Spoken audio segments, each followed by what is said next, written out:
En el día de hoy, en el día de hoy corresponde exponer el seminario Fernando Balestrazzi. La actividad se titula Activación del complemento síndrome, fisiología y perspectivas terapéuticas. Como habíamos dicho anteriormente, a cargo del doctor Alejandro Balestrazzi, vamos a leer una breve síntesis del doctor médico recibido en la Universidad de Buenos Aires, Argentina, doctor en medicina, especialista en nefrología pediátrica, también certificado por la Universidad de Buenos Aires, jefe del servicio de nefrología pediátrica del Hospital General de Niños Pedro Elizalde, Ciudad Autónoma de Buenos Aires, coordinador de la residencia de nefrología pediátrica del Hospital Elizalde y docente autorizado de pediatría, miembro de la Asociación Latinoamericana de Nefrología Pediátrica y de la Asociación Internacional de Nefrología Pediátrica, miembro de la Subcomisión de Investigación de la Sociedad Argentina de Pediatría. Bueno, esto es muy breve, muy sintético. De quién es el que nos va a presentar, el especialista, de cual vamos a tener el honor de escuchar su disertación. Alejandro, puede comenzar cuando quiera. Bueno, primero agradecerles la atención y la invitación. Bueno, vamos a empezar con este tema que es para mí es muy interesante, sobre todo porque, como sabemos, el síndrome urémico es una enfermedad que no tiene tratamiento y la potencial activación del complemento nos abre una puerta terapéutica, así que es un tema que para nosotros que somos clínicos y que estamos frente al paciente y frente a la desesperación de ver que muchos pacientes tienen mala evolución o que se mueren, siempre pensar en una posibilidad terapéutica es muy importante. Este es mi conflicto de interés, que soy investigador principal del proyecto con un suero antitoxina China. Bueno, esta es la agenda, ¿no? Dividí la charla en tres partes. La primera trata de mostrar un poco la información que demuestra que existe activación del complemento en el SU por STEC. Síndrome urémico hemolítico, le voy a decir SU a lo largo de toda la charla, para abreviar un poco. Después ver si la asociación entre el grado de activación del complemento guarda alguna relación con la severidad del cuadro clínico. Y por último, ¿qué perspectivas terapéuticas podemos encontrar en función de esta activación del complemento? Bueno, empezando entonces con la primera parte de la charla, una pequeña definición de síndrome urémico, que todos la sabemos acá, es un síndrome que está caracterizado por esta tríada que se ve acá en el slide, que es anemia hemolítica microangiopática, trombocitopenia y falla renal aguda. Es una patología que genera un gran impacto en la salud pública en todo el mundo y muy especialmente en nuestro país. Nuestro país tiene la mayor incidencia de todo el mundo. Es una de las causas más frecuentes de falla renal aguda, superada por aquellas que son de causa hemodinámica, como la deshidratación o los trastornos infecciosos como una sepsis. Es una de las causas más frecuentes de trasplante renal. En nuestro país actualmente es la tercera causa. Y además, como se puede ver, genera un costo en la atención en todos los estadios de la enfermedad que es muy alto. Esta enfermedad fue descrita por primera vez en el año 1955 por Conrad Gasser, que es un hematólogo suizo, y después siempre son muy importantes, siempre hay que destacar los aportes que hizo el doctor Carlos Gianantonio, que creo que todos lo conocemos acá, pero bueno, fue un pediatra y padre de la nefrología argentina, el cual describió la etapa aguda con muchísimo detalle, introdujo la diálisis peritoneal como una forma de tratamiento, con lo cual se logró bajar la mortalidad notablemente de un 50% a niveles muy bajos, y además describió que los pacientes que se recuperaban quedaban con secuela a largo plazo. Así que es un aporte muy trascendental el que hizo el doctor. Pero es importante saber que en la etapa en esa época no se sabía cuál era la etiología de la enfermedad, se sospechaba que podía ser algún cuadro respiratorio viral, pero también resultaba atractivo pensar que podía tener alguna causa, algún origen autoinmune. Entonces aparecieron en la década del 70 estas 3 comunicaciones que son cartas al editor publicadas en Lancet por 3 autores distintos, los cuales observaron que algunos pacientes que tenían síndrome urémico hemolítico tenían descenso de la fracción del complemento, del C3. Sin embargo, en ese momento, como ven acá en esto que está redondeado en verde, la causa de por qué se producía este descenso de la fracción C3 en ese momento era desconocida. Posteriormente, como sabemos, en el 83, en Canadá, el doctor Karmali descubre la etiología de esta enfermedad que fue producida por la Escherichia coli. Y entonces, a partir de ese momento, prácticamente todo el enfoque sobre la fisiopatología de la enfermedad se enfocó en la bacteria y en la toxina. Y surgió entonces, como vemos acá, en forma muy breve, el enfoque tradicional de la enfermedad, que es el que conocemos, que la bacteria ingresa por la boca, se adhiere en el colon, por los transportadores específicos, pasa a la circulación y genera la enfermedad sistémica. Y entonces, prácticamente toda la investigación y todas las comunicaciones se centraron en la Escherichia coli, en la gigatoxina, y estas observaciones sobre el complemento quedaron, como pongo acá, un poco rezagadas. Esto es una cosa muy sencilla, que no tiene mucha precisión, pero si uno busca en PubMed síndrome urémico y toxina giga, va a haber un montón de publicaciones del año 83 para adelante, y si uno agrega la palabra complemento, vamos a ver que la información aparece en los últimos años. Es decir, que nos muestra de una forma, tal vez no muy prolija, pero que sí ha habido mucho avance en este último tiempo sobre el potencial rol del complemento en la fisiopatología de la enfermedad. Bueno, esto es un breve resumen del sistema de complemento, que como sabemos es un sistema innato de defensa que consta de 3 ramas de activación, o 3 vías: la vía clásica, que se activa por complejo antígeno-anticuerpo; la vía de las lectinas, que se activa sobre todo por polisacáridos, por complejos mananos en superficie bacteriana; y después tenemos la vía alterna, que difiere de las otras en que es una vía que está continuamente activada y continuamente inhibida, estrechamente regulada, y que por hidrólisis espontánea de C3, o si fallan algunos de los mecanismos regulatorios inhibidores, como factor H o factor I, se puede activar de forma descontrolada. Así sucede en el síndrome urémico hemolítico atípico y en otras glomerulonefritis. Más allá de qué fue lo que activó, cualquiera de las vías que se activó, todas desembocan en la activación del complejo de ataque de membrana, que es el que podemos ver abajo en la diapositiva, que es el complejo C5b9, que es el que finalmente induce la lisis celular. La primera observación que nos muestra que la toxina giga podía activar el complemento es propuesta por un grupo austríaco en el año 2009. Ellos incubaron suero humano normal con concentraciones crecientes de toxina giga y pudieron ver que se iba produciendo complejo terminal del complemento. Y también pudieron ver que la toxina giga era capaz de inhibir al factor H. Y entonces, de esta forma, inhibiendo un inhibidor, también activaba la vía alterna del complemento. La observación que surge como crítica de este trabajo es que las dosis utilizadas son mucho más altas que las que se encuentran en el paciente, que suelen ser bajas, y a veces, bueno, como sabemos que la fase de toxina circulante es muy leve, muchas veces es negativa. Entonces, quedaba la incertidumbre de si esto era resultado de dosis supraterapéuticas, suprapatológicas, digamos, de la enfermedad.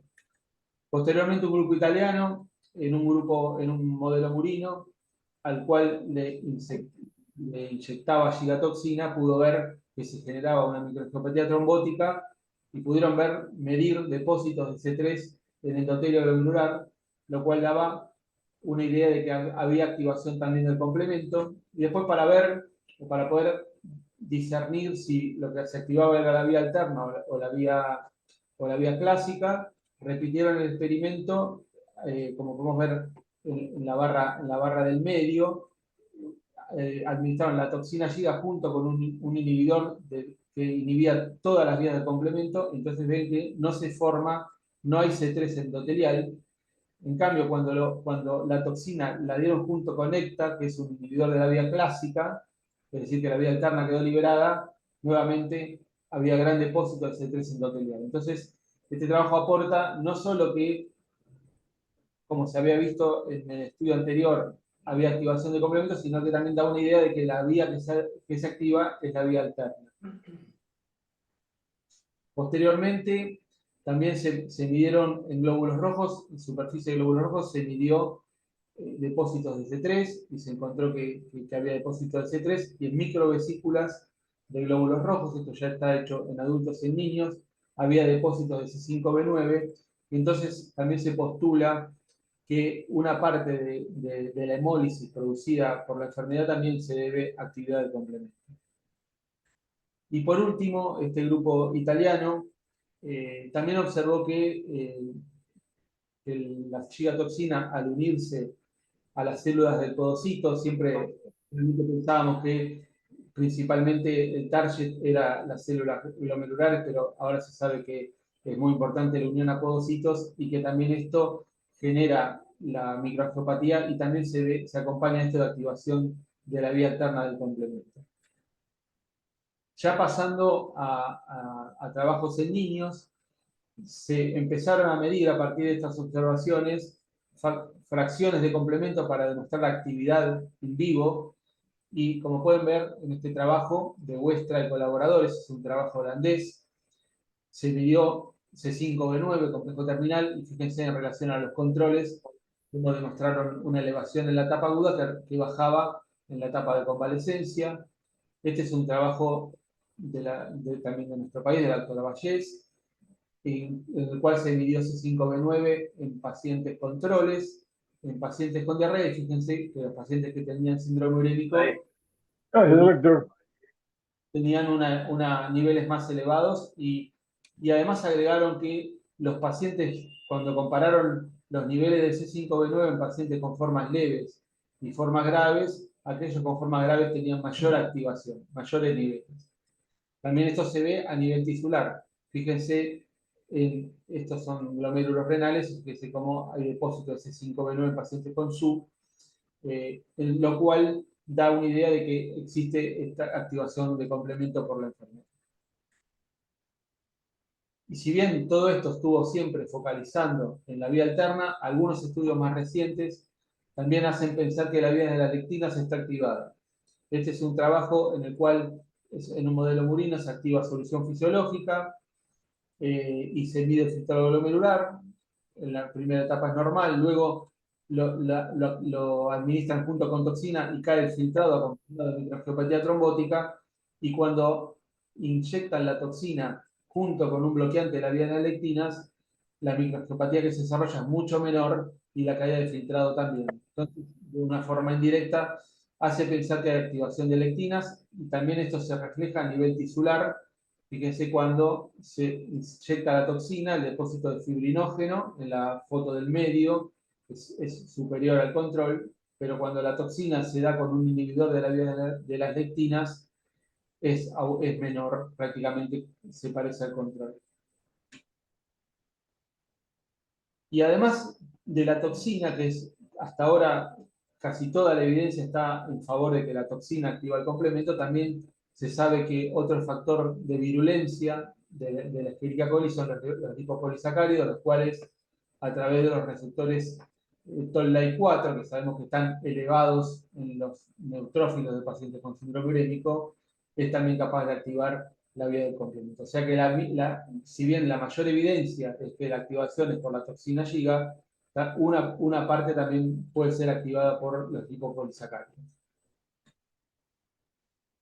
Entonces, un poco todos estos trabajos ampliaron un poco el enfoque tradicional que conocemos todos y postulan que la activación del complemento cumple un rol amplificador del daño que produce la toxina Giga. Y siempre resalto que la función del complemento, como dice acá, contribuye o amplifica, pero siempre tenemos presente que el primer factor de virulencia, y el más importante, es la toxina G. Bueno, una vez visto esto, digamos, sabiendo que existe activación de complemento, la duda que surge, sobre todo a nosotros que somos clínicos, es qué impacto clínico puede traer esta activación del complemento en los pacientes que tienen síndrome urémico. Este es un breve resumen que yo se lo voy a contar. Haciendo una búsqueda, se encuentran 10 trabajos, los cuales analizaron el grado de activación del complemento con la severidad de la etapa aguda, y de estos 10 trabajos hay 6 que muestran que existe una correlación entre mayor activación y peor evolución. Hay otros 3 que no, y uno, que es el que está en amarillo, encontró que los pacientes que activaban el complemento tenían más hipertensión, pero no otras medidas más duras como diálisis o compromiso del sistema nervioso. Porque en general pareciera que hay una tendencia a una relación entre activación de complemento y peor evolución. Les muestro, este es un trabajo, un análisis que hicimos en nuestro hospital. Se trata de un trabajo retrospectivo, nosotros a partir del 2010, conociendo las publicaciones que mostraban la activación de complemento, le empezamos a medir al ingreso a todo paciente con síndrome urémico, le medíamos con fracción C3, que es lo que tenemos disponible en el hospital para medir. No tenemos capacidad para estudiar todas las guías de complemento, pero C3 lo empezamos a pedir rutinariamente. Antes solamente lo pedíamos a pacientes que tenían formas severas, formas tórpidas, formas graves, sobre todo pensando que podía ser un síndrome urémico de tipo atípico. Pero nosotros a partir de 2010 lo pedimos a todos los pacientes, y en este periodo atendimos 79 pacientes, de los cuales excluimos 30 que no se había confirmado la girotoxina. Nos pareció importante solamente trabajar con pacientes con confirmación diagnóstica, porque puede haber algún paciente con su atípico que se pueda mezclar, entonces nos pareció como una muestra más pura trabajar con pacientes que tengan aislado o que tengan evidencia de infección por Escherichia coli. Y después vimos que el 30% de ellos, que eran 16, tenían complemento bajo el ingreso y el resto tenían complemento normal. Y en este análisis lo que quisimos fue evaluar si los pacientes que tenían forma grave de enfermedad, forma grave definida como complicaciones extrarrenales, que son aquellas fuera del riñón, como por ejemplo el sistema nervioso, compromiso ocular, compromiso pancreático, formas que sabemos que tienen más riesgo de muerte. Y cuando comparamos parámetros de laboratorio, vimos que los pacientes con formas graves encontramos hallazgos esperables, como más glóbulos blancos, mayor hemoglobina como un marcador de hemoconcentración, menos albúmina, menos sodio, pero también encontramos que los pacientes con formas graves tenían niveles de complemento significativamente más bajos. 80 versus 117 fueron los valores medios. Y después hicimos un análisis multivariado y pudimos ver que la leucocitosis, pero de manera más relacionada con lo que venimos hablando, la hipocomplementemia, era un factor independiente de nuestros pacientes de mala evolución. Siguiendo así un poco con la misma línea, los pacientes con complemento bajo tuvieron en la etapa aguda mayores complicaciones, mayor requerimiento de diálisis, más días de diálisis, más transfusiones, más ingreso a la terapia intensiva, y a los 6 meses más riesgo de presentar falla renal, o por lo menos, es difícil decir que a los 6 meses un paciente ya tiene falla renal, pero por lo menos de no haber recuperado totalmente la función del riñón. Entonces nosotros concluimos que el 30% de nuestros pacientes tenían complemento bajo al momento del ingreso, y que estos pacientes que tenían complemento bajo tenían episodio más grave de síndrome urémico. O sea que estamos con la mayoría de los estudios que muestran esta tendencia a activación de complemento con peor evolución. Nosotros quisimos también tratar de identificar un punto de corte, porque desde el punto de vista clínico, cuando uno está frente a un paciente, siempre nos interesa saber a partir de qué valor es más grave, como para poder seleccionarlo y en todo caso decir, bueno, si yo estoy en un lugar de baja complejidad, este paciente lo tengo que derivar a un lugar que tenga terapia intensiva, que tenga posibilidad de dializar, pero no encontramos, hicimos un testeo con curva ROC y no encontramos un valor de corte. Poco tiempo después, un grupo italiano, el cual solamente evaluó el compromiso neurológico, pudo observar que un valor de 76 miligramos de decilitro tenía una aceptable capacidad predictiva, Y entonces nosotros, con nuestra misma muestra, en la cual habíamos tratado de buscar un valor de corte para compromiso extrarrenal, pero todo junto, cualquier tipo de compromiso extrarrenal, lo limitamos al sistema nervioso y también pudimos encontrar un valor predictor que era bastante cercano. Nuestro valor normal es de 90 para arriba, y nosotros encontramos que un valor de 85 es un valor que predice daño neurológico. Bueno, creo que esto hay que seguir evaluándolo en muestras mayores para tratar de refinar los puntos de corte, pero creo que el mensaje, por lo menos que se pudo ver claramente en nuestros pacientes, es que aquellos que entran con complemento bajo les va peor. Entonces, bueno, un poco para concluir esta parte, entonces no hay una gran cantidad de estudios, las series son en general pequeñas y muchas series incluyen pacientes que no tienen confirmación de la gigatoxina o de la infección por Escherichia coli. Creo que ese es un punto que es muy importante. Que el complemento medido por C3 uno lo encuentra descendido entre el 20 y el 30% de los casos, pero hay estudios que miden otras fracciones del complemento, por ejemplo, los que miden complejo terminal, C5B9, algunos estudios hasta el 100% tienen niveles elevados, así que también habría que pensar si no hay que medir otros puntos de la cadena que sean más sensibles. Y en relación a la evolución, podemos decir que el resultado conflictivo, algunos estudios no muestran asociación, pero la mayoría muestra una asociación entre descenso de C3 y peor evolución, lo que apoya la idea de que la activación de la vía alterna del complemento amplifica el daño propio de la toxina G. Otro punto importante es, nosotros siempre nos preguntamos, sabemos que cuando los pacientes que tienen infecciones por Escherichia coli, no todos los pacientes, cerca de un 15%, 10-15%, hacen el síndrome urémico, y siempre nos preguntamos por qué será. Hubo siempre muchas teorías, que los receptores GB3 que van descendiendo con la edad, o que el paciente desarrolla anticuerpos, o la virulencia de la bacteria. Pero también es atractivo pensar que puede haber alguna predisposición propia del huésped. Entonces, a partir de que se empezaron a estudiar las mutaciones de complemento a propósito del síndrome urémico hemolítico atípico, se empezó a ver que muchos pacientes que tenían infección inicial o un síndrome urémico desencadenado por la gigatoxina, finalmente terminaban siendo un síndrome urémico hemolítico atípico. Estos son los casos que hay publicados, que son estos solamente, que son pacientes que tuvieron aparentemente un SUB inicialmente por STEP, pero al final terminaron siendo, cuando se los estudiaron por mala evolución, siendo atípicos. Y a partir de eso, algunos grupos empezaron a medir las mutaciones genéticas del complemento, que son propias del SUB atípico en pacientes con SUB por STEP, a ver si se podía encontrar algún tipo de predisposición o de algún factor que pueda uno asociar a alguna alteración del complemento y que facilite que el paciente que tiene la toxina haga efectivamente el síndrome urémico. Se encuentran estas 4 series, como pueden ver, no son muchos los pacientes estudiados, y se encontraron en forma variable algunas mutaciones de complemento.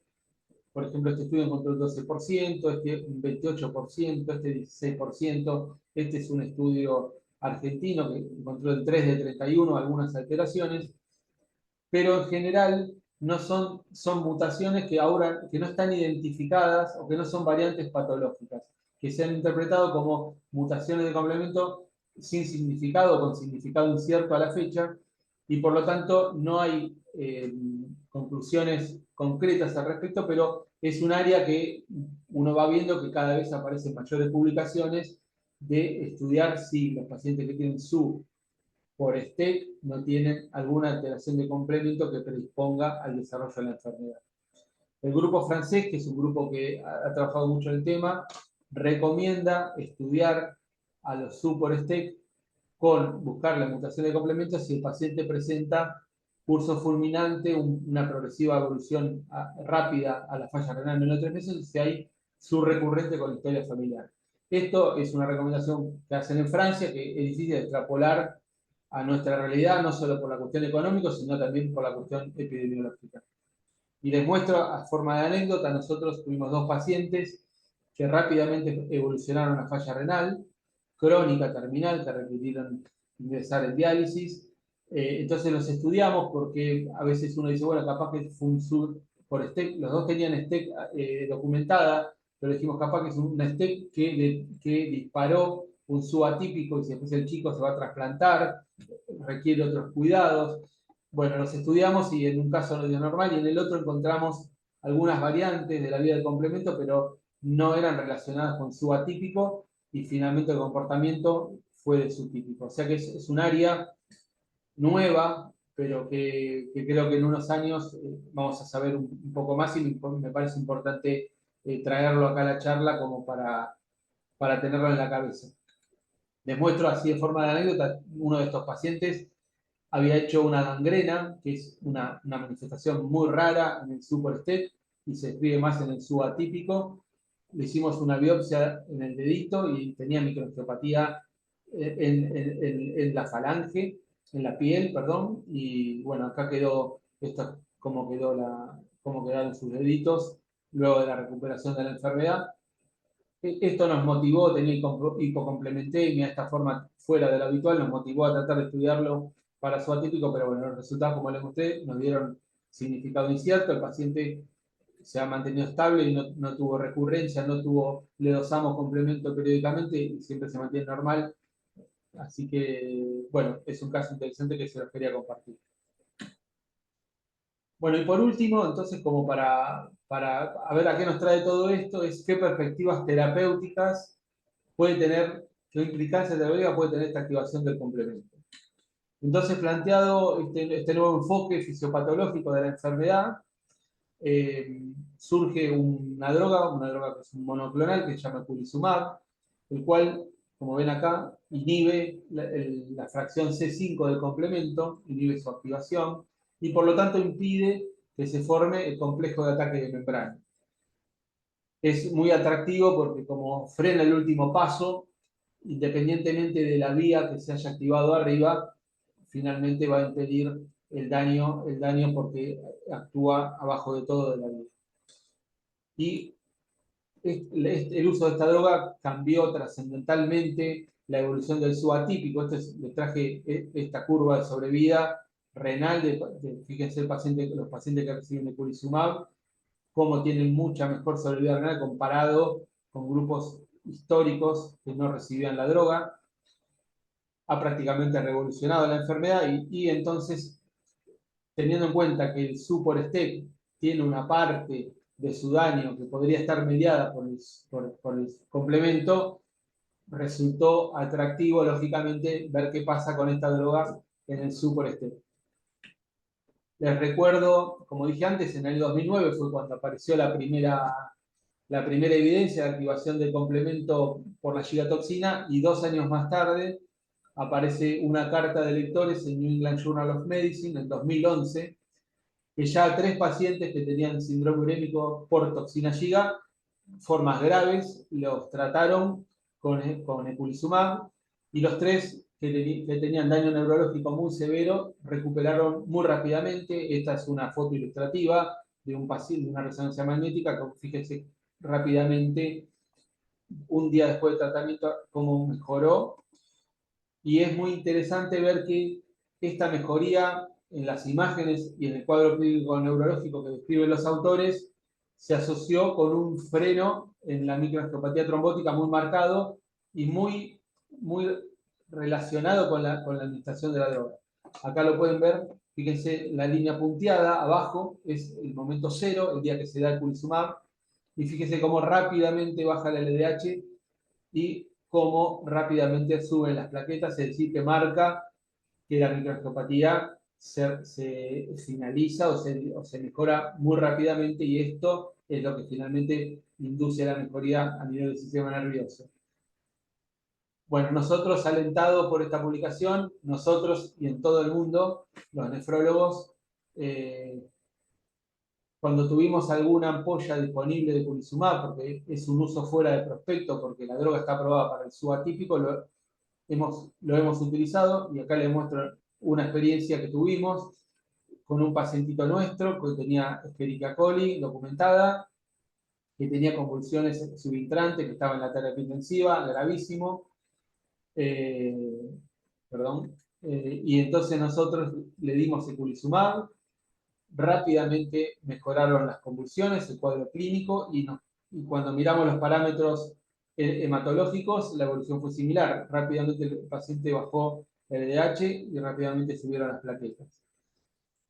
Así que bueno, esto también resultó muy alentador y empezaron a aparecer publicaciones en todo el mundo, muchas de ellas en la epidemia de Alemania, si se acuerdan, se usó mucho en adultos. Sin embargo, digamos, esto es una revisión sistemática, resulta muy difícil sacar conclusiones porque son todos casos aislados, que no tienen grupo control, que solamente son pacientes con sesgo de selección porque son formas muy severas. También mirando un poco los números a largo plazo, tampoco hay diferencias en la sobrevida neurológica. Muchos pacientes tienen compromiso gravísimo neurológico y se salvan. La evolución renal no estaba reportada en los pacientes, solamente estaban enfocados en lo neurológico. Así que es difícil sacar conclusiones. Y además, otra cosa, el sesgo de publicación. Las publicaciones son siempre positivas, siempre a los pacientes les va bien. Entonces, es difícil sacar conclusiones sobre el beneficio de la droga. Este es un metaanálisis que se hizo posterior, en el cual juntaron muchos pacientes, cerca de 400 pacientes tratados con eculizumab, y fíjense que aquellos que tenían compromiso neurológico tenían mucho más chance de recibir la droga, lo cual nos habla de un sesgo de selección importante, y sin embargo cuando uno va a ver el outcome, sin embargo no mostraba beneficio. La solución a esto, si hay efectividad o no, como prácticamente todo lo que podemos hacer nosotros como clínicos, es un ensayo clínico aleatorizado, randomizado, bien diseñado. Y por suerte aparecieron los ensayos clínicos, que ahora se los voy a mostrar. Hay dos trabajos que se hicieron. Este que se llama ECUSTEC, que es un trabajo que se hizo en Inglaterra, tenía como objetivo tratar a pacientes que tenían formas severas, sobre todo neurológicas.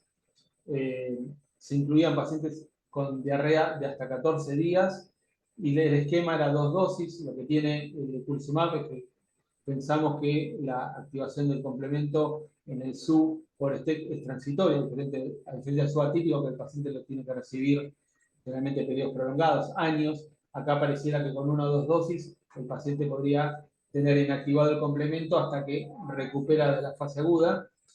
Y ellos tomaron como medida de resultado este score, que es muy largo acá, pero es un score multidominio en el cual evaluaron el compromiso renal, el sistema nervioso, páncreas, gastrointestinal y cardíaco. Y su resultado principal, que les voy a mostrar ahora, son dos. Por un lado, midieron C5B9 como marcador de activación del complemento y, como pueden ver, en todos los pacientes, ya sea el grupo placebo o el grupo que recibió la droga de intervención, en todos los pacientes hubo una activación de complemento que se normalizó en la fase de convalescencia, o sea que también afirma lo que se viene diciendo de esta activación de complemento, pero cuando vamos a ver la medida de resultado primaria, que es si era capaz de disminuir este score multidominio, no dio resultado. Fíjense, las P no son significativas cuando evaluaron a todos los pacientes y después también, como hubo un paciente que murió y morir daba mucho puntaje, vieron si excluyendo a este paciente se podía evidenciar alguna diferencia y tampoco. Pero este trabajo, que el resultado no es alentador, tiene una limitación muy importante, que su muestra estaba estimada en 134 pacientes y solamente incluyeron 36 pacientes y decidieron suspenderlo por el bajo enrolamiento, sobre todo porque nosotros hemos tenido posibilidad de hablar con la investigadora principal del estudio, incluso en un momento estaba planteado que ingrese a Argentina, pero finalmente no se pudo hacer por una cuestión de costos, y sobre todo porque la mayor limitación es que los nefrólogos de Inglaterra no estaban, se sentían disconformes con darle placebo a un paciente tan grave. Ellos ya tienen prácticamente incorporado como que la droga hay que usarla. Entonces, no pudieron avanzar con el estudio y creo que, como dice acá, las conclusiones no son sólidas, es un tema abierto. Y luego apareció otro estudio, fueron en paralelo, un estudio francés. En Francia el eculizumab se utiliza muchísimo para los pacientes con SUPOR-ST, y previendo un poco lo que pasó en Inglaterra, ellos decidieron excluir a los pacientes que tenían compromiso neurológico, porque sabían que nadie iba a querer darle placebo a un paciente con compromiso neurológico. Entonces buscaron, como era un criterio de exclusión, que tenga compromiso neurológico al ingreso. Si después lo tenía, ese paciente podía ser incluido, pero al ingreso no tenía que tenerlo. Y ellos focalizaron su medida de resultado en la capacidad de evitar la diálisis dentro de las 48 horas de randomización. O sea que enfocaron en lo renal. Bueno, esto es un poco la tabla que muestra la comparación de pacientes, el placebo y pacientes tratados, que es similar. Y esta es la principal medida de resultado que, como ven acá, no tuvo efecto, no fue capaz de evitar la diálisis. Pero lo que encontraron, que no es ni siquiera un objetivo secundario, pero analizando datos, encontraron que al año, que es lo que se ve en las barras, los pacientes que habían recibido eculizumab tenían menos secuela renal. Definiendo secuela como caída de filtrado, proteinuria, albuminuria, ellos pudieron encontrar en este trabajo que el tratamiento con eculizumab se podría asociar a una probabilidad de secuela. Bueno, esto para nosotros es una medida de resultado que es pobre, es una punta, pero es pobre. Ese es un trabajo que hicimos nosotros, que incluimos pacientes que seguimos 15 años, y como pueden ver, el estatus renal al año es un pobre predictor de lo que le va a pasar a largo plazo. Fíjense cómo los pacientes van cambiando, la línea negra son los que se mantienen estables, pero el resto de pacientes van cambiando, incluso algunos pacientes mejoran. Entonces creo que el hallazgo que se encontró en el estudio anterior, primero es un hallazgo secundario, que no era la medida de resultado primaria, y también es pobre porque el estatus renal al año sabemos que no es el marcador de la evolución definitiva. Las conclusiones entonces son que el ECUSTEC, que es el primer trabajo que les mostré, no demostró resultados positivos en el aspecto neurológico, pero tenía la limitación de tamaño muestral muy escaso. Y el otro trabajo, el último, enfocado en lo renal, nos muestra que no hubo cambios en la diálisis, pero al año tuvo una mejor evolución renal. Vamos a pasar. Entonces, bueno, tratando un poco de analizar qué pasó, digamos, por qué no vimos, no se ve efecto, sobre todo sabiendo que hay mucha evidencia en favor de activación del complemento. Algunas preguntas que nos quedan son, por ejemplo, ¿cuándo dar la droga? Siempre tenemos en la cabeza, bueno, no sé, se me perdió la cámara. ¿Me siguen escuchando bien? Sí, sí, se escucha. No sé qué pasó, pero la cámara se fue. Bueno, sigo. Entonces, nos surge la duda de si el momento de dar la droga es el adecuado. En el trabajo que evaluó compromiso neurológico, la medicación no dice exactamente qué día recibieron los pacientes la medicación, pero en el otro trabajo lo recibieron a los 8 días de inicio del cuadro. Demuestro, este es un trabajo de un análisis de nuestros pacientes. Entre 2000 y 2017 analizamos 178 pacientes y, como ven acá, prácticamente un poquito más de la mitad tuvo consultas previas. El resto ya llegó con el síndrome urémico instalado. Y el tiempo del diagnóstico fue un promedio de 5 días. Entonces, trayendo un poco siempre la frase de Gian Antonio, que el paciente el sur lo hace en la casa, creo que es tarde, nos parece, lo que hemos charlado entre los distintos neurólogos, dar la medicación 8 días después, 5 días después, o cuando ya el paciente esté convulsivando, ya toda la cascada inflamatoria está desencadenada y es improbable que tenga beneficio. La otra pregunta es a quién. Se están desarrollando scores o estudios por imágenes, por ejemplo, es una resonancia magnética que mide el microflujo renal, el microflujo, perdón, cerebral, como para detectar antes que el paciente ya tenga una convulsión o un deterioro neurológico, para ver si ese paciente es pasible de ser tratado. Entonces, yo creo que un estudio futuro, en un diseño que tiene que tener más N, tiene que considerar estos puntos. Que la droga esté dada antes y que la droga esté dada antes de que ya el paciente esté con un daño avanzado. Y por otra parte, otro punto que me parece importante es lo que nos pasó un poco con lo renal. Generalmente el eculizumab siempre se ha presentado como una medida de rescate frente al paciente que se va a morir. Sabemos que la principal causa de muerte es el compromiso neurológico. Pero tenemos otro problema. Fíjense la mortalidad, acá en este gráfico, como era cercana al 50% en los primeros años de la enfermedad. Luego, con la introducción de la diálisis, se redujo a un 7, un 8%. Después, con la mejoría de la terapia intensiva, se redujo un 3%, que es la mortalidad que tenemos hoy y que está estable hace ya como 20 años y que parece que es muy difícil poder bajarlo.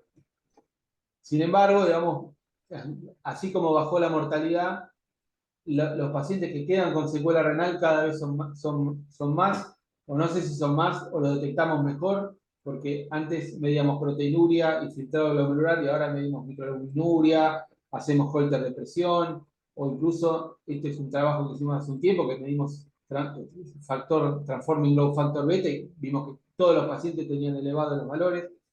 Fíjese, la secuela renal en el año 70 era del 30% y ahora es prácticamente el 50%. Entonces, es una enfermedad que tiene poca mortalidad, pero mucha morbilidad. Entonces uno se pregunta, ¿por qué no dar o no tratar al paciente, no solo a aquel que se va a morir, sino a todo este grupo de pacientes que queda con falla renal o con algún tipo de daño renal que implica seguimientos en el hospital de por vida, dieta de por vida, en ocasiones tomar antiproteinúricos de por vida? Entonces, creo que tendríamos que pensar no solo de incluir a pacientes con daño grave, que a su vez es más difícil ver la medida de resultados porque son pocos los pacientes, que muere 3%. Para ver un efecto en mortalidad va a ser muy difícil, pero sí para ver un efecto en cronicidad renal creo que hay que enfocar para ahí. Entonces, preguntas y respuestas, entonces habría que definir en un ensayo nuevo si es que se puede hacer o no. El momento óptimo de la administración, creo que estos resultados son malos porque se dio tarde. Ver si solamente lo vamos, como lo que les comentaba antes, lo vamos a enfocar solamente al paciente con compromiso neurológico, o medir otros outcomes blandos. Yo siempre digo, ¿qué es blando en su? Tener proteinuria no es un outcome blando para mí, implica todo lo que ya les dije antes. Y por otra parte, digamos, hay una limitación con el estudio, que es un estudio de alto costo. En verdad, sabemos lo que cuesta, pero no sabemos el costo, sabemos el precio. No sabemos si es alto costo o alto precio, eso nos tendrán que decir las empresas, pero el alto costo del estudio limita la posibilidad de tenerlo disponible para poder hacer un ensayo de manera académica estrictamente. Bueno, y un poco las conclusiones entonces de esta charla es que la activación del complemento ha sido demostrada, sobre todo a través de la vía alterna, que el complemento, repito, puede ser un factor o amplificador o contribuyente del daño, pero no el principal factor, o sea que me parece que hay que seguir enfocándonos también en la toxina Giga. Esto resulta atractivo, pero creo que tenemos que abrir un poco a todas las áreas. Que la asociación clínica entre la activación del complemento y la evolución muestra resultados conflictivos, pero pareciera que hay una tendencia a activación del complemento con peor evolución y que por ahora los ensayos clínicos mostraron resultados inconsistentes, pero han tenido problemas metodológicos, por lo que creo que son necesarios más estudios. Y por último, una reflexión final que tal vez en algún momento habría que pensar, pensando que el daño producido por la toxina la inflamación es mediada por los leucopolisacáridos, que también se activa el complemento. Tal vez habría que probar o intentar hacer un tratamiento multitarget para tratar de bloquear en distinto nivel. Siempre pienso, paciente que tuvo un infarto, toma 2 antihipertensivos, un diurético, una cosa para el colesterol, una aspirina, y nosotros creo que tal vez con una sola, bloqueando una sola parte de la inflamación, o salvo que bloqueemos, tengamos una vacuna para prevenir, pero si no, tal vez hay que pensar en un tratamiento que trabaje en distintos lugares. Bueno, eso es todo por ahora. Les agradezco y bueno, cualquier comentario va a ser bien recibido.